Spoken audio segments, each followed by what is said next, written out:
আসসালামু আলাইকুম। আমি মোহাম্মদ আজাদ হোসেন। মাইক্রোসফট ওয়ার্ড ধারাবাহিক টিউটোরিয়াল পর্বে আপনাদের স্বাগতম।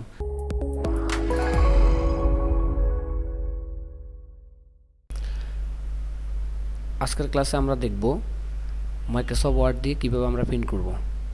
তো আমরা মাইক্রোসফট ওয়ার্ড ওপেন করার পর আমাদের এই যে ডকুমেন্ট, প্রয়োজনীয় ডকুমেন্ট আমরা কাজ করার পর আমরা চলে যাব ফাইল থেকে প্রিন্ট। ফাইল থেকে প্রিন্ট সিলেক্ট করার পরে আমাদের সামনে একটা ডায়লগ বক্স চলে আসবে। এখান থেকে আমরা আমাদের ডকুমেন্টটাকে কীভাবে প্রিন্ট আউট করতে যাচ্ছি আমরা এখানে মার্কিং করব। তো প্রথমে চলে আসি, আমাদের এখানে কপি লেখা আছে। তো আমরা এই যে কপি লেখার মধ্যে আমরা 1 লেখা আছে, আমরা এখানে যদি 10 দিয়ে দিই তাহলে আমার যে ডকুমেন্টটা তৈরি করা সেটা 10 বার করে প্রিন্ট আউট হবে। প্রত্যেকটা আমার এই ডকুমেন্টে যতগুলো পেজ আছে প্রতিটা পেজ 10টা করে কপি হবে। আচ্ছা, 10টা কপি হবে। তারপর আমরা চলে আসি প্রিন্টার।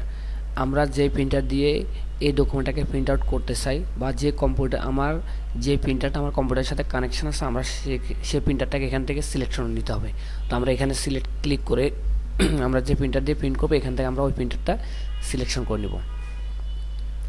তো প্রিন্টার সিলেক্ট করার পর এরপরে আমরা চলে আসবো সেটিংসের মধ্যে আমাদের এখানে দেওয়া আছে print all page. Print all page বলতে বোঝাচ্ছে আমাদের এখানে আমরা আসলে একটা ডকুমেন্ট একটা পেজ নিয়ে কাজ করছি। এখন আমি যদি এটার পেজ শেষে এই যে এটা শেষে আমি আরেকটা পেজ নিচ্ছি, ইনসার্ট থেকে পেজ ব্ল্যাঙ্ক পেজ নিয়ে আমি আরেকটা পেজ দিলাম, তাহলে আমার এখানে এখন 2টা পেজে গেলাম। আমি এখানে কিছু একটু টাইপ করলাম, এখানে টাইপ করার পর এখন আমরা যদি প্রিন্ট আউটে চলে যাই, আমাদের এখন আমরা ফাইল থেকে প্রিন্ট আউটে চলে যাব। প্রিন্ট আউটে চলে যাওয়ার পর এখান থেকে আমরা দেওয়া আছে all print all page. Print all page বলতে বোঝাচ্ছে আমার এই ডকুমেন্টে যতগুলো পেজ আছে সবগুলো পেজেই প্রিন্ট আউট হবে। তারপরে আমরা যদি চাই যে না আমি সবগুলা করব না, আমি শুধু এতটুকু লেখা নির্দিষ্ট করে মার্কিং করলাম যে আমি এইটুকু কাজকে প্রিন্ট আউট করবো, তাহলে সেক্ষেত্রে আমরা এইটুকু কাজকে সিলেক্ট করে আমরা ফাইল থেকে প্রিন্টে চলে আসবো। প্রিন্টে আসার পর আমরা এখান থেকে তখন অবশ্যই প্রিন্ট সিলেকশন মার্কিং করলে আমাদের ওই জায়গাটা ওই লেখাটুকু শুধু প্রিন্ট আউট হবে। আর এছাড়া আমরা যদি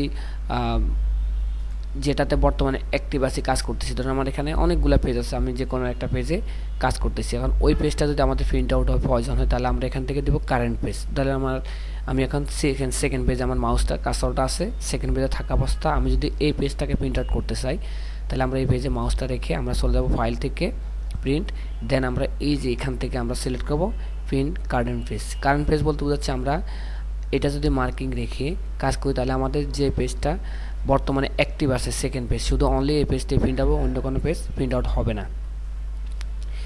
এছাড়া আরেকটা রয়েছে, এখানে ক্লিক করার পর আরেকটি রয়েছে প্রিন্ট কাস্টম রেঞ্জ। এখানে প্রিন্ট কাস্টম রেঞ্জ বলতে বোঝাচ্ছে আমরা নির্দিষ্ট করে কোন পেজকে প্রিন্ট আউট করবো।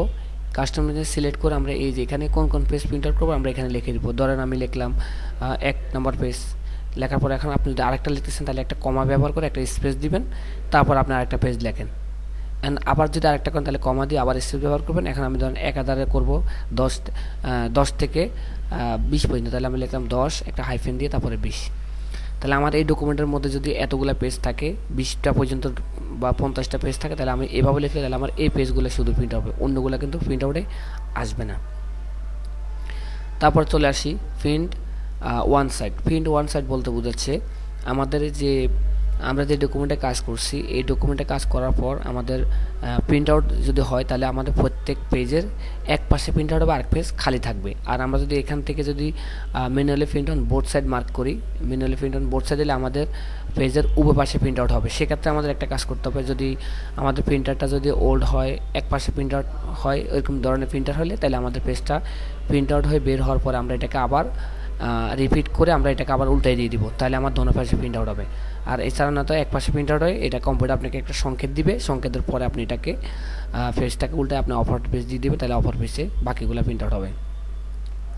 তারপর চলে আসেন, এখানে লেখা আছে কালেক্টেড। এখানে দুইটা অপশন, একটা কালেক্টেড একটা আনকালেক্টেড। কালেক্টেড বলতে বোঝাচ্ছে আমি 1, 3, 10 থেকে 20 পর্যন্ত লিখলাম, তার মানে এটা পুরোটা একবার করে হওয়া মানে হচ্ছে কালেক্টেড।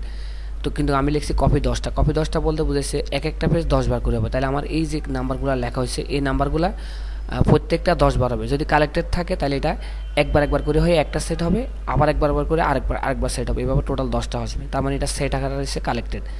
আর আমরা যদি আনকালেক্টেড ব্যবহার করি তাহলে আমার এই যে 1 নম্বর পেজটা একসাথে 10 বার প্রিন্ট হবে, তারপর 3 নম্বর 10 বার হবে, তারপর 10 নম্বর 11 নম্বর 12 নম্বর এভাবে ধারাবাহিকভাবে প্রত্যেকটা পেজেই 10 বার করে একসাথে প্রিন্ট হবে। সেক্ষেত্রে আমাদের এগুলো পরবর্তীতে কিন্তু আবার একটার পর একটা কী করতে হবে, সেট আপ করে নিতে হবে। তাহলে এটা না করে আমাদের সবসময় ভালো হবে কালেক্টেড করলে, তাহলে আমার সেট আপটা করা লাগতেছে না, এটা ডিফল্ট সেট আপ করা প্রিন্ট আউট হয়ে যাবে, শেষ। তাহলে এতটুকু আমরা এখানে করব। আর এছাড়া ওরিয়েন্টেশন রয়েছে, লেটার রয়েছে, নর্মাল মার্জিন রয়েছে, আমরা এগুলো অবশ্যই এখান থেকে না করে আমরা কাজ শুরু করার আগে পেজ লেআউট করে তারপর আমি করে নিব। তো আমি আগামী ক্লাসে পেজ লেআউট নিয়ে আলোচনা করব। পেজ লেআউট আলোচনা করার পর আমরা পেজ লেআউটে কাজ করার পর ওই কাজটা দিয়ে তারপর আমরা ডকুমেন্ট তৈরি করার পর তারপর আমরা এটা কাজ করে তারপরে প্রিন্ট করব। তাহলে সেক্ষেত্রে আমাদের এইটুকু কাজ আমাদের প্রিন্টে এসে করতে হবে না। তো এতটুকু করার পর আমরা শুধু প্রিন্টে ক্লিক করি, তাহলে আমার ডকুমেন্টটা রিকোয়ারমেন্ট অনুযায়ী আমাদেরগুলো সব প্রিন্ট আউট হয়ে যাবে। আশা করি সবাই বুঝতে পারছেন। তো আজকে এতটুকুই, সবাই ভালো থাকবেন, সুস্থ থাকবেন। আসসালামু আলাইকুম।